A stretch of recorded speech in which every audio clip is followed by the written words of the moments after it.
Haatii fi abbaan koo halkan gonkumayyuu hin ciisanii gurraan dhagahaa bullaa. Yeroodhaaf maqaa kiyya himachuun barbaadu kanan dhaladheetti guddadhee jiituu magariituu Oromiyaa keessatti barnoota kiyyallee kutaa 1 hanga 10tti seeraan maatii koo biratti baradheera. Kutaa 10 ergan xumuree booddee garuu qabxiin maatirikii wanta ana jalaa hafeetiif haati kiyya obboleessa kee biratti baradhu naan jettee naannawaa magaalaa Finfinneetti imaleen kolleejjii Baalaa Taa'oo seeneen baradheen xumuree. Akka carraa ta'ee obboleessi kiyyas achumatti baratee xumuree achuma keessattis barsiisaa ta'ee qacaramee hojjechaa jira ture.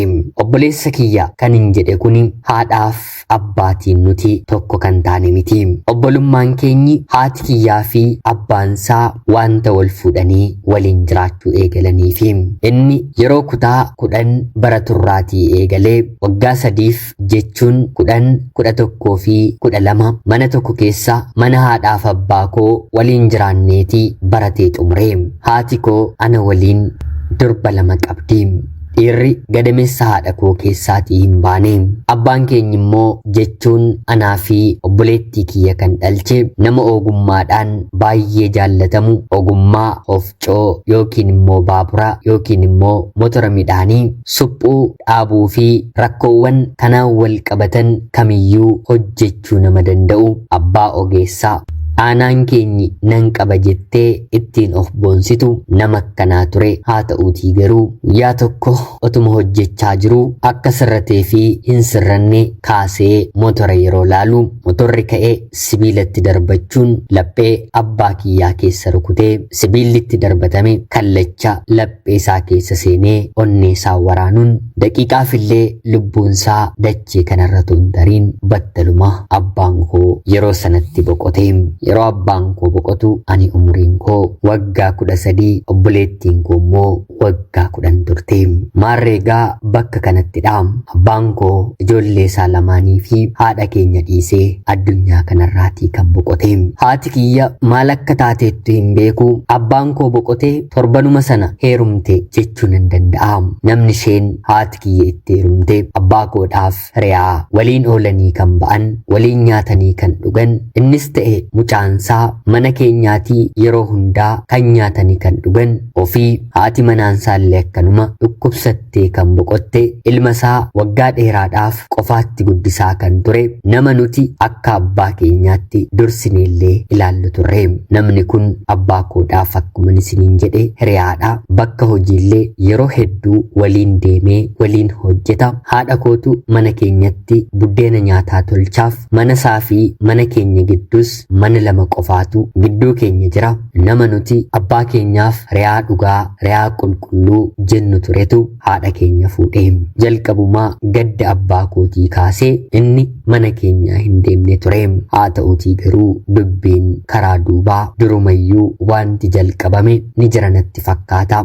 Du'a abbaa koo booddee immoo haati kiyyas otoon saalfatiin innis otoon saalfatiin waliin jireenya eegalanii mana keenyaa bahee mana isaa buluu dhiisee hinumaa guyyaa tokko immoo anaa fi obboleettii koo qofaasaadha deemaa bira bulaa. Anaa fi inni har'a mana kanatti wanta mari'annu qabna jechuun haati keenyi nu erguullee jalqabde. Haati koo abbaa koo waliin waggaa 14 ol waliin jiraataniiru. Edaa jaalalli isaanii waggaa 14 abbaan koo boqotee foon isaa biyyee erga tuqee booda hundumtuu dagatame. Hayyuu kitaaba afaan Oromoo kan ta'e Eebbisaa Baay'isaan yeroo tokko kitaaba isaa irratti akkana jedhee barreessee ture. Kitaabota inni hiike keessaa isa kam keessaa akka ta'e ta'uu beekuu baadhus haa ta'uutii garuu waan kana dubbiseen abbaa koo yeroon yaadadhu dhugaa akka ta'e mirkaneeffadhe. Gaafa duutu gaa'ela godhatteetta taanaan daqiiqaa 2 lubbuun si keessaa baatirraatii kaasee maqaa kana dura waamamtuun waamamta otoo hin taane reeffa jedhamta. Abaluun bahemoo jedhama otoo hin taane reeffi bahemoo jedhama. Guyyaama mana sana keessaatii baatu jechuudha.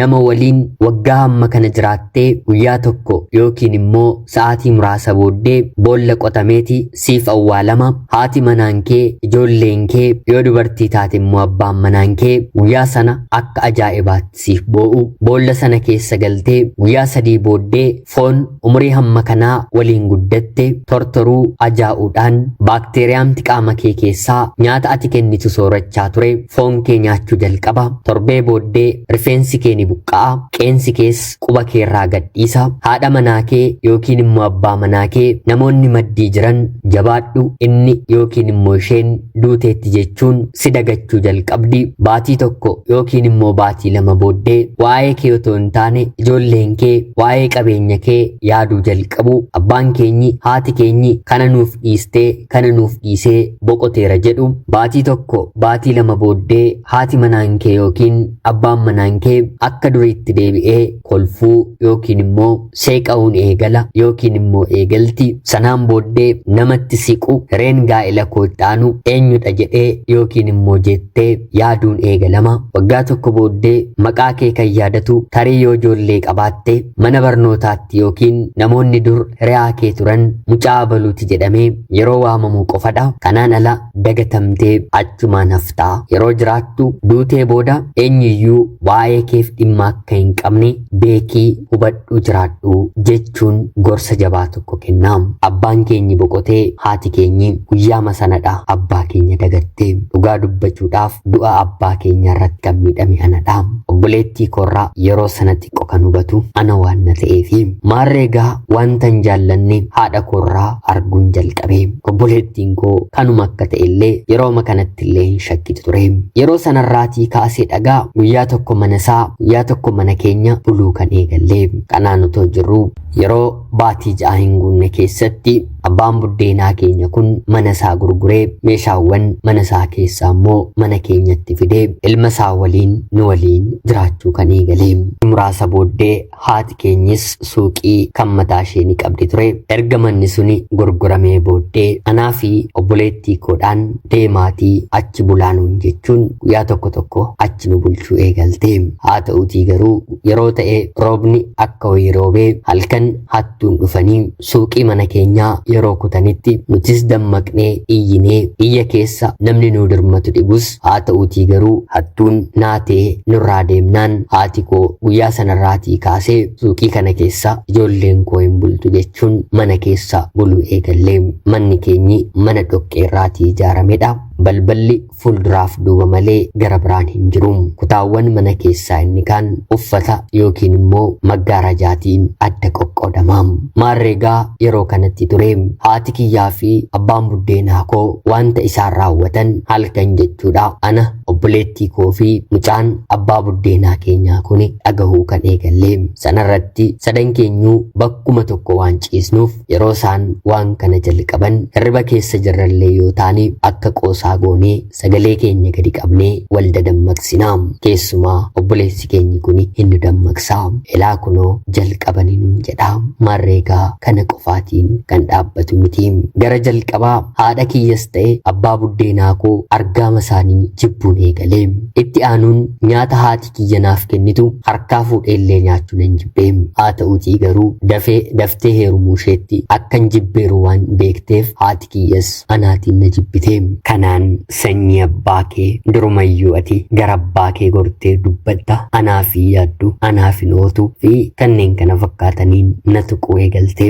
Haa ta'uutii garuu karaa biraa immoo obboleessi kiyya kun halkan obboleettiin koo yeroo callistu gara kiyyatti darbuun na rakkisuu na tuttuquu eegalee. Anis hangan danda'e ofirraa isaan qaba haadha koo waama nan iyya jechuun sagalee garaagaraatiin guyyaa hedduu harkasaa ofirraa qabeera. Haa ta'uutii garuu guyyaa tokko anaaf isaan haati kiyyaa baadiyyaatii midhaan naaf fidaa jettee nu ergite. Tole jennee deemnee baadiyyaadhaas maatii ishee midhaan safarsiisnee ani dugdatti inni mataatti baatee deemnee otoo dhufaa jirru dadhabneerraatii kottu mana kana jalatti ni boqonna naan jechuun obboleessi kiyyumti kun mana tokko jalatti akka boqonnu taasisee mana sana keessa seenuunis banaa onadha maaltu as keessa jira jedhee seenee anaanillee kootti ilaali wanta namni asitti gatu jechuun mana ona sana keessa kondomii garaagaraa gatamee mana keessa guuteeru natti argisiise.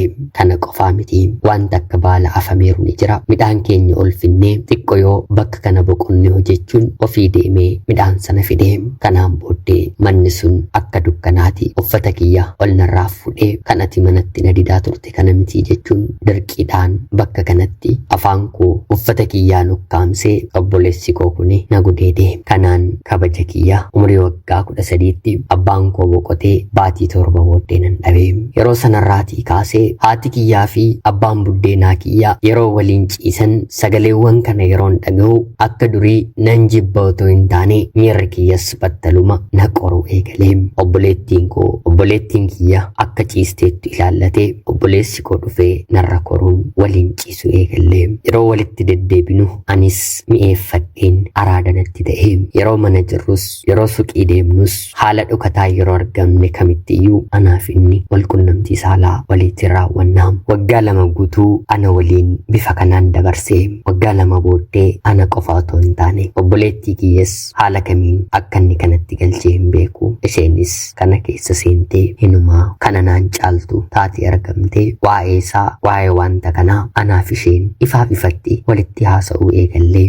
Lamaan keenyu obboleessa keenya kana waliin ifaaf ifatti waliin ciisu eegallee. Haatii fi abbaan keenyi waan isaan godhan nutu beeka malee wanta nuti goonu isaan hin beekanii. Kana keessa waan seenneef obbolaama isaanitti fakkaannaa. Obboleettiin koo dabalamtee waggaa 3 hanganni kutaa 12 xumuree qabxiin jalaa hafee fira bira magaalaa Finfinnee deemee barnoota teeknikaa barachuu eegalutti anaaf obboleettiin koo waliin dabarsine. Kana keessatti si'a 2 gadameessa koo keessatti ulfi uumamee mala aadaatiin deemeen maallaqa suuqii keessaa fuudheen ofirraatii baasiseera. Kanaan egaa inni gara Finfinnee yeroo deemu ani immoo waggaa 1 booddee inni nu biraatii deemee barnoota kutaa 10ffaa xumureen qabxiin na jalaa hafa. Yeroo kanatti kan inni jiru fira biradha mitiire lamaan isaanii bakka tokkotti haa baratanii jechuun abbaan isaa magaalaa Finfinnee mana kireeffannee akka nuti waliin barannuuf haala mijeessee anaa fi innis baay'ee gammannee kan durii mana tokko keessa waliin jiraachuu eegallee araada addaa obbolaan lamaan walitti taanee cubbuu kan jedhame anaaf inni waliin kan hin raawwanne hin qabnu. Laaptooppii tokko itti baradhu jedhee eessumni isaa kenneeraa fi isarratti barnoota otoo hin taane fiilmii saalqunnamtii garaagaraa halkan banuun akka fardaa wal yaabaa bullaa jireenyi keenya kana ta'e. Kanaan maarree ani isaatiin akka abbaa manaa kootti innis anaan akka haadha manaa isaatti wal ilaaluu jalqabne.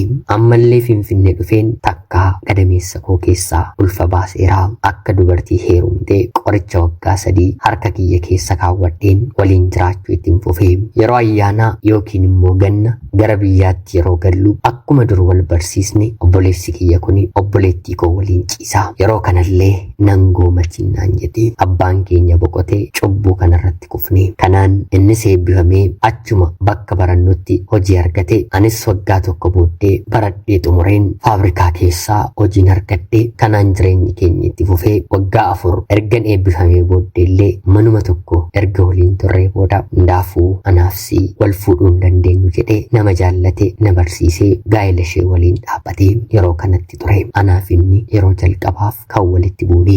Akka gaa'ela sirrii waliin dhaabbachuu hin dandeenye sirriitti ni beekna. Haa ta'uutii garuu walitti dhufeenyi keenyi kanarra waan darbeeruuf anaaf inni baay'ee rakkanne.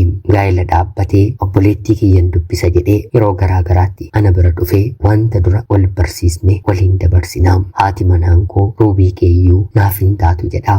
Waggaa amma kana waliin dabarsineerra mitiire amala hin taane ture. Kanaan anis erga ati fuutee jedheen anis gaa'ela dhaabbadhee jiraachuun eegalee. Haa ta'uutii garuu abbaan manaan koo hanga obboleessa kiyyaa naaf ta'uu didee baay'ee rakkadhe baay'een gubadhe. Anis mana kootti nagaan qabu inni innis mana isaatti nagaan qabu sana qofa otoo hin taane obboleettiin kiyyas barattee xumurtee isa barbaacha Finfinnee dhuftee gaa'ela dhaabbattee isheen immoo ifaaf ifatti dhimma isaaniiti warri kiyya yoo beekan jechuun afaanii baastee illee ni dubbatti. Haalan taane keessatti guddannee haalan taane keessatti biqillee cubbuu qabannee saalfachuu dadhabnee kana hundumaa keessatti yeroo waadamnu haatiif abbaan keenya waan tokko hin beekanii akka nuti gaarii taane bakka gaggaarii qabannee mana dhaabbanneetti beeku. Kanaan maarree otuman kanaan jiru anis daa'iman godhadhee innis daa'ima godhatee haa ta'utii garuu manni keenya nagaan dhibee nagaa dhabeen abbaa manaa kiyya qulqullus nagaan dhowwadhee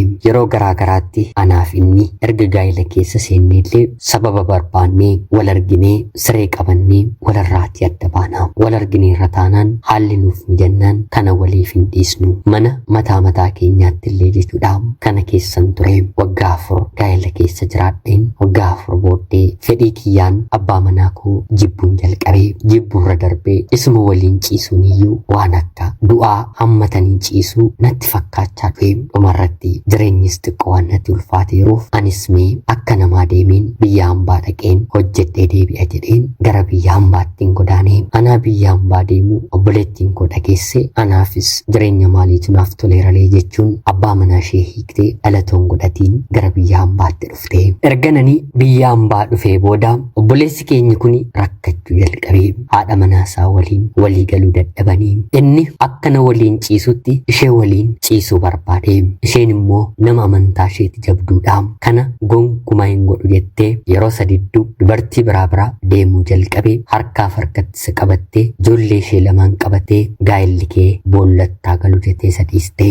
Kana qofaa miti abbaan manaan koo kanan siif kennu waggaa 2 qofadha. Waggaa 2 booddee daa'imallee nan qaba jettee as gara kootti hin deebi'iin jedhee natti dubbate. Ani garuu waggaa 3 guuteen hin galtu jedhee yeroo inni na kadhatu amma yoonaa hin fuune moo kanan si eegu waggaa 2 qofadha jettee natti fokkoraa turte miti. Ani bara darbe fuudheen gaa'ela koo waggaa 1ffaa kabajachuuf baatiiwwan muraasatu na hafeera yeroon jedhuuni dhugaa sedhee mana maatii isaa jira. Qoricha lubbuu namaa balleessu fudhatee rabbi guddaatu isa dhoolchee inni gaa'ela isaa hamma kanaatti jaallata kabaja. Ani garuu gaa'ela koof bakkan dhabee kan koo sinollee sadaffaarratti maatiin isaa dhiisisheen gati ishee argatte jechuun dubartii gara biraa mucaa isaanii fuusisanii yeroon bilbiluu fi daa'ima kiyya qofaatti naaf kennu daa'ima kiyyan dubbisaa.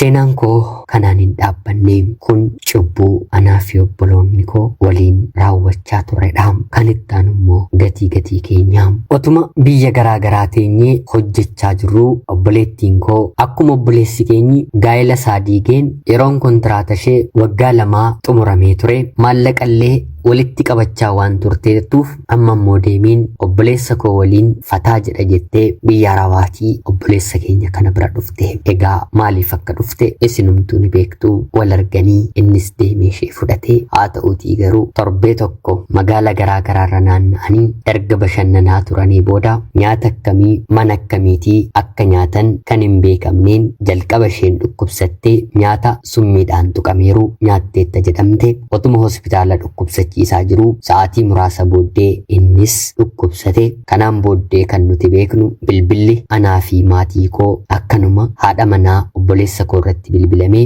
reeffi isaanii ilaalamuuf gara hospitaala Phaawulositti ergineerraa kan jedhu qofadha.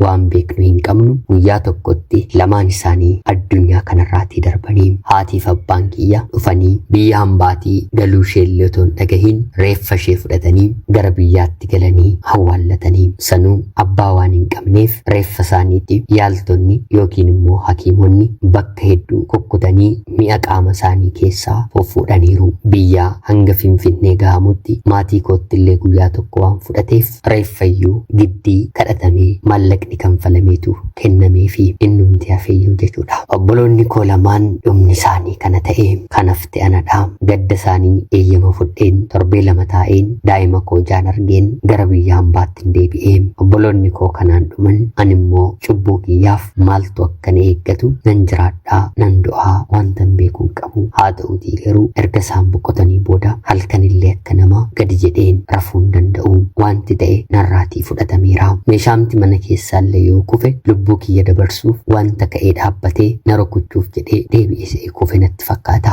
Ifaanan sodaadha, konkolaataanan sodaadha, bishaanillee dhugeen xiqquma yoo tinnina jedhe wantan du'u natti fakkaata. Qufaanillee yoo na qabate kana ni argu reeffi kiyya saaxinii keessa galeetii. Hangan danda'u Rabbi cubbuu koo fi cubbuu obboloota koo darbeen akka dhiisuuf halkaniif guyyaa walitti bu'aan jira. Haa ta'uutii garuu qalbiin koo sammuun koo balleessaa cubbuu kaleessaarraa naaf haaromuu bilisa bahuu hin dandeenye. Otuu ta'ee gaa'ela koo deeffadheen abbaa manaa koo fi daa'ima koo waliin jiraadhee innis dhiifama naaf godhee baay'ee natti tola. Haa ta'uutii garuu gaa'ela erga dhaabbatee booda jireenya haaraa gammachuu qabu jalqabee takkaafillee sagalee isaa na dhageessisee hin beeku. Biyya hambaatii galuunis hiikanaaf hin arganne. Otoo rakkatiin qubeen biyya hambaa deemeen yaada kana keessatti bakka namatti hin dubbatanne, bakka namaaf icciitiin koo hin qooddanne ta'een dhukkubsattuu ta'een jiraachaa jira. Erga obbolaan koo dhufanii dhumanii uffata gaddaas ofirraatii buusee hin beeku. Tarii anaanis akka obboloota koo dheekkamsatu na argata yookiin immoo Rabbi dhiifama naaf godha. Sin obboloonni koo seenaa kiyya dhaggeeffattan Rabbi dhiifama akkanaaf godhuuf naaf kadhadhaa. An obboleettii keessan biyya hambaarraatiin ulfaadhaa nagaatti galatoomaa. Yoo yaa shamaa akkam jirtu kabajamtootaaf hordoftoota